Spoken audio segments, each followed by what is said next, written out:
बच्चों, कल के वीडियो में मैंने आपको एनामोलस सेकेंडरी ग्रोथ इन स्टेम के बारे में बताया था।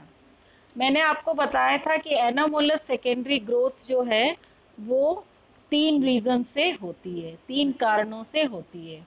Abnormal position of the cambium, abnormal behaviour of the cambium और थर्ड है formation and activity of extrastelar cambium. तो हमने कल जो है इन दोनों के बारे में पढ़ लिया था, यानी abnormal position of the cambium और abnormal behaviour of the cambium. आज हम उसके आगे कंटिन्यू करेंगे और वो है formation of extrastelar cambium activity. कुछ प्लांट्स में कैम्बियल लेयर जो है वो कुछ समय एक्टिव रहने के बाद काम करना बंद कर देती है।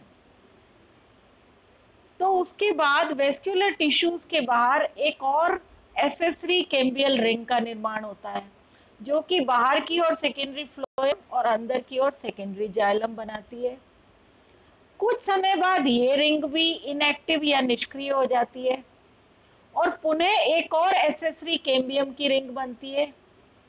कुछ समय बाद ये भी निष्क्रिय हो जाती है, यानी ये प्रोसेस चलता रहता है और वेस्कुलर टिश्यूज की अनेक रिंग्स बनती हैं। For example in Boerhavia, Chenopodium etcetera. अब नेक्स्ट है secondary growth in monocot stem. अभी तक हमने डाइकॉट स्टेम में पढ़ा था सेकेंडरी ग्रोथ, अब हम पढ़ेंगे मोनोकॉट स्टेम में।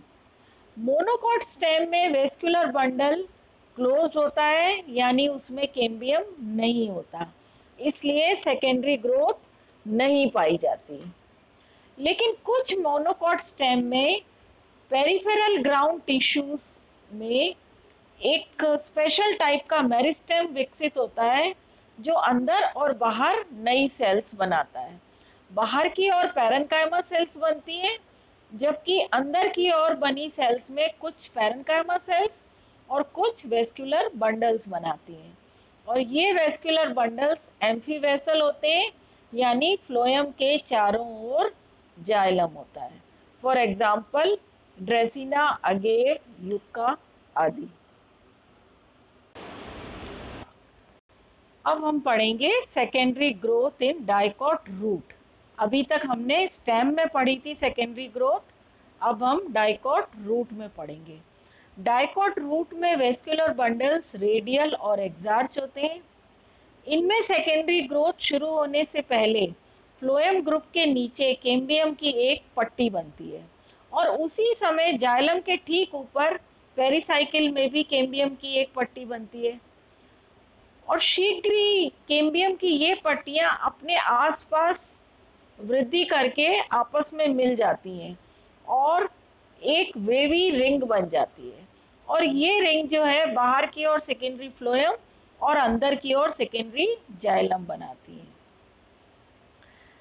अब कंटिन्यूअस सेकेंडरी ग्रोथ होने से इस कैम्बियल रिंग में एक खिंचाव सा आ जाता है, जिससे ये वृत्ताकार हो जाती है।